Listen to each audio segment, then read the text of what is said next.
जीवनको रोटी जीवनको रोटी।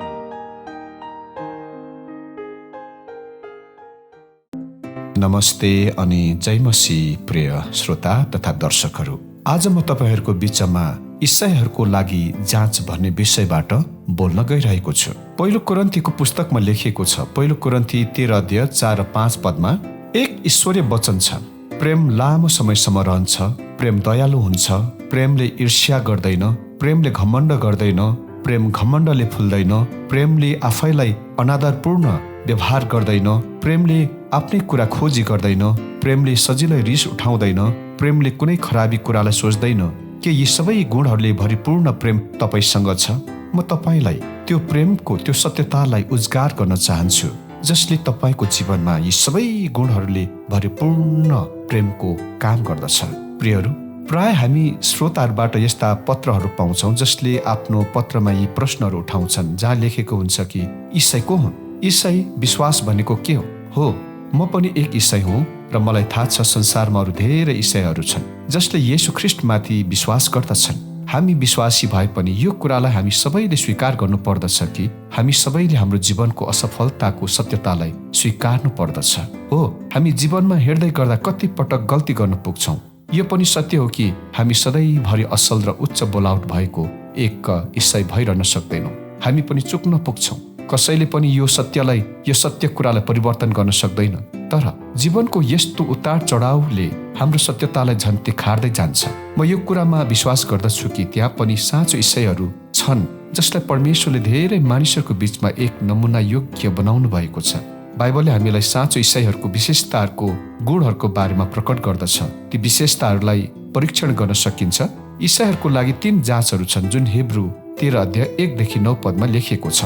यहाँ लेखिएको छ, ख्रिस्टमा तिमीहरू दाजुभाइ र दिदी बहिनीहरू जस्ता हो र आपसमा प्रेम गर्न छोड्नु हुँदैन। मानिसहरूलाई अतिथि सत्कार दिएर सहायता गर्न कहिले नभुल। यसो गर्दा कसैले अनजानमा स्वर्गीय दूतहरूको सहायता गरे जो कैदमा छन् तिनलाई नभुल। तिनीहरू जस्तै आफू पनि तिनीहरूसितै कैदमा रहेको सम्झना गर अनि दुःखमा परेका मानिसहरूलाई नभुल, किनभने भविष्यमा तिमीहरू पनि त्यही हालतमा हुन सक्छौ। सबैको बीचमा विवाह चाहिँ आदरणीय होस्। विवाहलाई 2 जना बीचमा पवित्र राख्नुपर्छ। जसले यौन पाप र व्यभिचार गर्छ त्यसलाई परमेश्वरबाट अपराधीलाई जस्तो न्याय गरिन्छ। पैसाको मोहदेखि आफूलाई टाढा राख। आफूसित जो छ त्यसैमा सन्तुष्ट हौ। परमेश्वरले भन्नुभएको छ, म तिमीलाई कहिल्यै छोड्दिन, म तिमीदेखि कहिले भाग्दिन।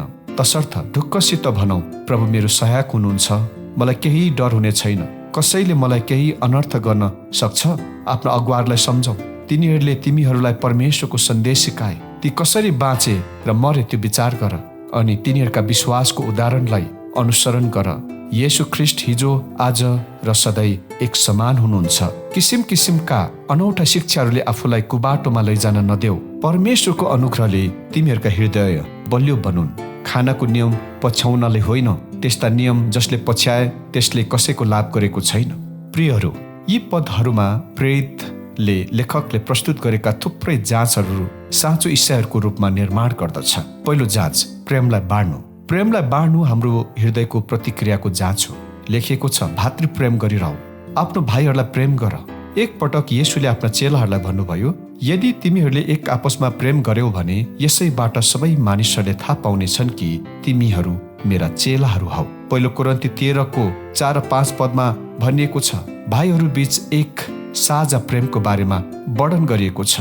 प्रेमको सबैभन्दा उत्तम जाँच भनेको नै भाइहरूसँगको प्रेमसँग सम्बन्धित छ। प्रेम बाँड्नाले अपरिचित व्यक्तिहरूलाई पनि आकर्षित र मनोरञ्जन प्रदान गर्दछ। पुरानो करारको घटनामा लेखेको एकजना व्यक्ति थिए, अब्राहम। उसले केही अपरिचित मानिसहरू आउँदै गरेको देखे। तब उनी ओर्लेर आए र अब्राहमले तिनीहरूलाई देखे र उनीहरूलाई भेट्न बाहिर निस्किए र अब्राहमले उनीहरूलाई भित्र बोलाए र अतिथि सत्कार गरे। उसलाई यो थाहा थिएन कि उसले स्वर्गीय दूतहरूलाई सेवा गरिरहेका छन्। उसले आफ्नो प्रेम अनजान मानिसहरूलाई दिए जुन उसको निम्ति ठुलो आशिषको कारण बन्यो। प्रियहरू, मुख्य कुरा यो हो कि हामीले हाम्रो प्रेम अरूहरूलाई व्यक्त गर्नु पर्दछ। म एक पटक पश्चिमी अफ्रिका देशमा जाँदा त्यहाँ रहेका भाइ बहिनीहरूले मलाई व्यक्तिगत रूपमा स्वागत र दर्शाएको प्रेमको विषयमा गवाही दिन चाहन्छु। तिनीहरूले मलाई आफ्नो परिवारको रूपमा स्वागत गरे र उनीहरूले पकाएको असल कुराहरू खुवाए र उनीहरूले पोखाएको प्रेम यति अनुग्रही थियो। यो एक अपरिचित व्यक्तिलाई देखाएको प्रेम एकदमै अनौठो थियो। जो कष्टमा परेका छन् उनीहरूको बीचमा प्रेम बाँड्नु कति असल कुरा हो। यस पदले हामीलाई सम्झना गराउँछ कि जो बन्धनमा परेका छन् र जो पीडामा छन् उनीहरूसँग रहो, उनीहरूको साथमा बनिरहो, उनीहरूको दुःखमा उनीहरूको साथमा रहिरहनु महान कुरा हो। आज संसारमा यस्ता मानिसहरू धेरै कम छन् जो दुःखमा हाम्रो साथमा हुन्छन् र विश्वका कैयौं देशहरूमा विश्वासीहरू सताइएका छन्, कष्ट र सतावटको बीचमा जीवन जिरहेका छन्। हाम्रो देशमा पनि यो धेरै ठाउँमा देख्छौँ। हामी तिनीहरूको बीचमा पुग्नु पर्दछ र उनीहरूको हृदयमा जो सान्त्वना र शान्तिको महसुस गराउनु पर्दछ कि हामी पनि हिजोको दिनमा यिनीहरू जस्तै यस्तै अवस्थाबाट गुज्रिरहेका थियौँ, तर परमेश्वरले हामीलाई मद्दत गर्नुभयो। यसैले आज हामीहरू उनीहरूको विषयलाई प्रार्थनामा ल्याउन सक्छौँ।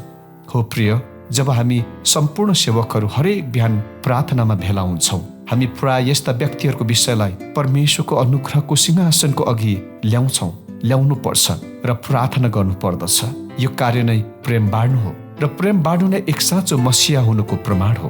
दोस्रो जाँच, थोरै कुरामा सन्तुष्टि। थोरै कुरामा सन्तुष्टिले हाम्रो आत्माको कामको परीक्षण गर्दछ। यहाँ वचनमा विवाह गर्ने सम्बन्धमा एक राम्रो सल्लाह दिइएको छ। वचनले भन्छ विवाह सबैको बीचमा आदरको योग्य होस् र वैवाहिक सम्बन्ध नबिटुलोस्। यसको अर्थ हो त्यहाँ कुनै अपवित्र विवाहहरू छैनन्। यो एक साँचो र पवित्र विवाह छ। त्यहाँ बहुविवाहको कुनै स्थान छैन। परमेश्वरले पहिलो मानिस र स्त्रीको बीचमा विवाहका कुरा ल्याउँदा परमेश्वरले एक असल घरको परिवारको चरित्र स्थापन गर्नुभयो। आदमले भन्यो कि यसकारण मानिसले आफ्नो आमा बुबालाई छोडेर आफ्नी पत्नीसित मिलेर बस्छ र ती दुई एक हुन्छन्। एक पटक जब येशूसँग यस विवाहको विषयमा आफ्ना समकालीन मित्रहरूले प्रश्न गरिरहेका थिए, तब उहाँले भन्नुभयो सुरुदेखि नै यस्तो थिएन र लेखिएको थिएन कि कोही पनि मानिसले आफ्नी स्वास्नीलाई त्यागोस्। वैवाहिक जीवनमा कसैले कसैलाई पनि नत्यागोस्। वैवाहिक सम्बन्धमा थोरै कुरामा सन्तुष्टि हुनु नै धेरै महत्त्वपूर्ण हुन्छ। त्यहाँ भरोसाका कुरा महत्त्वपूर्ण छ र अधिक लोभको लालसाको कमी यो बुझ्न पनि महत्त्वपूर्ण छ। यहाँ हामीलाई लोभ बिना रहन र हामीसँग भएको थोरै कुरामा सन्तुष्ट हुन सल्लाह दिएको छ। हामीलाई यो दिनुको कारण यो छ कि परमेश्वरले हामीलाई सधैँ प्रतिज्ञा गर्नुभयो कि उहाँ हामीसँग रहनुहुनेछ र उहाँले भन्नुहुन्छ कि म तिमीलाई कहिल्यै छोड्ने छैन, म तिमीलाई कहिल्यै त्याग्ने छैन। प्रियहरू, परमेश्वरमा सन्तुष्ट विश्वासले तपाईँ र मलाई संसारको बीचमा फरक पार्दछ। विश्वास साधारण सन्तुष्टिको एक परीक्षण हो। वचनले हामीलाई साहसी हुन सल्लाह दिन्छ। हामी साहसी भई यो भन्न सक्छौँ जब हामीसँग सन्तुष्टिपन हुन्छ, हामी प्रभुको बलियो बाहुलीमा हुन्छौँ। उहाँ हाम्रो सहायक हुनुहुन्छ। हामी निर्भयसँग भन्न सक्छौँ कि मानिसले हामीलाई उखाल्न, हामीलाई जित्न सक्दैन। परिस्थिति जस्तो सुकै भए पनि, परिस्थितिहरू जति नै गाह्रो भए पनि हामी विश्वस्त भई भन्न सक्छौँ प्रभु मेरो सहायक हुनुहुन्छ। साधारण सन्तुष्टिपन जो साँचो इसाईहरूले उत्तीर्ण गर्ने परीक्षा हो। अनि तेस्रो परीक्षण, स्थिर उद्देश्य। स्थिर उद्देश्य परीक्षणले इच्छाको चुनौतीहरूको अनुसन्धान गर्दछ। हामीलाई वचनले असल अगुवाहरूलाई पछ्याउनको निम्ति आग्रह गर्दछ। उनीहरूलाई सम्झनुहोस् जसले तपाईँ र मेरो जीवनमाथि शासन गर्छन्, अधिपत्य गर्छन्, अगुवाई गर्छन्। या मुख्यतया मण्डलीको आध्यात्मिक अगुवाहरूको सन्दर्भमा भनिएको छ। प्रेरित पावलले कोरिन्थीको विश्वासीहरूलाई लेखेको पत्रमा उसले मण्डलीलाई शरीरको हात, खुट्टा, आँखा र कानले शारीरिक अङ्गसँग तुलना गर्यो, जसमा प्रत्येक अङ्गहरूले आफूले गर्नुपर्ने विशेष काम दिएको छ। तिनीहरू एक समान त छैनन्, तर प्रत्येकले एक अर्काको निम्ति सही पहिचान गरी एक अर्काको निम्ति काम गर्दछ। सबैको काम विशेष छ र त्यो दिइएको काम सबैले गर्नुपर्दछ। वचनमा लेखिएको छ हिब्रू 13 अध्यायमा यिनीहरूले दिएको निर्देशनहरू काम गर्दछ। यदि हामीहरूलाई दिएको निर्देशन अनुसार गर्छौँ भने यसले हामीलाई स्थिर उद्देश्यमा निर्माण गर्दछ। येशू ख्रीष्ट हिजो, आज र सदा सर्वदा सधैँ एक नाश हुनुहुन्छ। यो स्थिरताको जग र उच्च शिखर हो। हाम्रो यस्तो आदर्शको साथ हामी हाम्रो उद्देश्यहरूमा स्थिर हुन सक्दछौँ। येशूमा विश्वास गर्नु अनौठो सिद्धान्तहरूको प्रतिरोध गर्ने उत्तम तरिका हो। येशू ख्रीष्टले अन्त्यको समय नजदिकिँदै जाँदा कोही मानिसहरूले म नै ख्रीष्ट हुँ भनेर दाबी गर्नेछन् भनेर चेतावनी दिनुभयो। त्यो समय र त्यो सत्यता चिन्नु पर्दछ। आज त्यो सत्यता साबित भएको छ। तर प्रभु येशूले हामीलाई चेतावनी दिनुहुन्छ कि अनौठो शिक्षा वा सिद्धान्तहरूमा नभकियौँ, तर उहाँको अनुग्रहमा स्थापित हौँ र त्यो अनुग्रहमा दृढ रहौँ र त्यसबाट यताउता नलागौँ।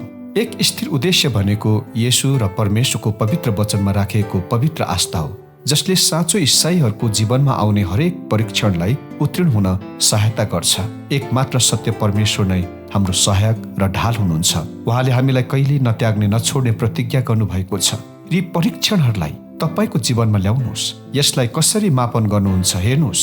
के तपाईँ स्थिर उद्देश्यको परीक्षणमा सफल हुन सक्नुहुन्छ? जसरी तपाईँ येशूसँग हिँड्नुहुन्छ, जीवनमा आउने हरेक परीक्षणलाई सामना गर्नुहुनेछ र त्यसमा सफल पनि हुनुहुनेछ र प्रभुले यस वचनद्वारा सम्पूर्ण श्रोताहरूलाई आशिष। जीवनको रोटी।